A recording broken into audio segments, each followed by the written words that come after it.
আসসালামু আলাইকুম বন্ধুরা, রুহানি চিকিৎসালয়ে আপনাদের স্বাগত। আজকে আপনাদের মাঝে একটা গুরুত্বপূর্ণ বিষয় নিয়ে আসছি। আশা করি আপনারা ভিডিওর টাইটেল দেখে বুঝতে পেরে গেছেন।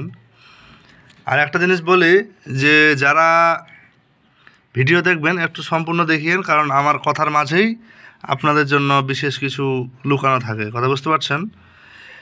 তো যারা ভিডিও দেখবেন, যাদের ইচ্ছা আকাঙ্ক্ষা, তারা কিন্তু অবশ্যই দেখবে। আর আমি যদি নিয়মটা মুখে না বলে দেই, তাহলে আপনারা এই নকশা দিয়ে কিছুই করতে পারবেন না। এখন কি করতে হবে, এর কাজ কি, কিভাবে কি করতে হবে, এই জিনিসটা আপনারা কিছুই জানতে পারবেন না। কথা বুঝতে পেরেছেন? তো যাই হোক, আমি আজকে বেশিক্ষণ ভিডিও করবো না, অল্প সময়ের মধ্যে ভিডিওটা শেষ করে দেবো। আপনারা সম্পূর্ণ দেখবেন। যেহেতু আমি ব্যস্ত আছি, যার কারণে আপনাদের মাঝে আমি 2-4 মিনিট যে কথা বলে আপনাদের জন্য কিছু বলতে পারবো এমন সময়টা নাই। তো যাই হোক, কথা হচ্ছে কি যে মহিলাদের প্রসব মানে বাচ্চা হওয়ার আগে যে এখন তো তার মধ্যে এখন তো আধুনিক যুগ, মানে কলিযুগ, বুঝতে পারছেন যে ডাক্তার ছাড়া মানুষের তো কোনো রায়ের উপায় নাই। এখন এটা শিখে রাখেন বিপদের সাথী হিসাবে, এই জিনিসটা মাথা রাখেন। এই গোটা দুনিয়ার যখন শক্তি সব জায়গায় বিফল হয়ে যায়, তখন শেষে মানুষ আল্লাহ ভগবান এই ডাকতে শুরু করে। কথা বুঝতে পারছেন? তো এটা হচ্ছে আধ্যাত্মিক বিদ্যা, এটা কোনো ডাক্তারের বিদ্যা না। কথা বুঝতে পারছেন? কিন্তু এটা সর্বশ্রেষ্ঠ বলা হয় এর দিক দিয়ে, কারণ এটা স্বয়ং কি বলবো, আধ্যাত্মিক জ্ঞান থেকে অর্জিত। কথা বুঝতে পারছেন? তো যাই হোক, এখন কথা হচ্ছে কি, এটা বিপদের সাথী হিসেবে রাখবেন। খোদা না খাস্তা ব্যতিক্রম কখনো যদি এমন হয় যে প্রসবের বেদনা উঠেছে আর ডাক্তারের বাসা অনেক দূরে, কিংবা আপনারা গেছেন ডাক্তারের বাড়িতেই আছেন, বাচ্চা হবে হবে কিন্তু হচ্ছে না, ডাক্তার সিজারের ভাব দেখাচ্ছে বা আর কিছু, বা সিজার করেও দেওয়ার একটা হচ্ছে বা প্রিপারেশন, তখন তার আগে প্রসব বেদনা হওয়ার সঙ্গে সঙ্গে এই কাজটা আপনাদের করতে হয়। এই নকশাটা আপনার লিখতে হবে, কোনো দিনক্ষণ নাই। কথা ক্লিয়ার? বিসমিল্লাহ বলে দরুদ শরীফ পড়ে লিখতে শুরু করবেন। ভালো হয় লাল কালি দিয়ে লিখবেন, আমি এটা আপনাদের শিক্ষার জন্য অন্য কালি দিয়ে লিখেছি। তো লাল কালি দিয়ে লিখবেন, লিখে রোগীর গলায় বেঁধে দিতে হয়। এখন ডাক্তারের এখানে গেলে তো ডাক্তার ওই সব কিছু খুলে দিতে বলে। যাই হোক, অনেকে আবার রাখে। তো এটা অন্যরকম যে কোনো হালাতে আপনারা রাখার চেষ্টা করবেন, তাহলে কি হবে, নর্মাল ডেলিভারি হবে এবং কি প্রসবটা খুব সহজে হবে, বেদনাটা তো অতটা হবে না। কথা বোঝা গেছে? এখন প্রসব হওয়ার সঙ্গে সঙ্গে এটা কিন্তু আপনাদের খুলে দিতে হবে, না হলে কিন্তু মহা বিপদে পড়ে যাবেন, কারণ এর কেরামতিটাই আর এক রকম, ভয়াবহ। তো এইটা দিলাম, যারা হচ্ছে যে নকশা দিয়ে কাজ করবেন সরাসরি, তারা কিন্তু এই কাজটা অনায়াসে করতে পারবেন। কথা বুঝতে পারছেন? অনায়াসে, এই যে ভালো করে দেখেন। কিন্তু এর সঙ্গে এটাকে দ্রুত পাওয়ারফুল করার জন্য এটা স্বয়ং একাই কাজ করবে, কিন্তু এর সঙ্গে একটা গাছ দিতে হয়। কথা বোঝা গেছে? সেই গাছটার নাম আমি আপনাদের মাঝে বলতে পারছি না, কারণ এটা আমার একান্তই লোকায়িত বিষয়, কারণ আমি এটা আপনাদের শুধু বলে রাখলাম। ঠিক আছে?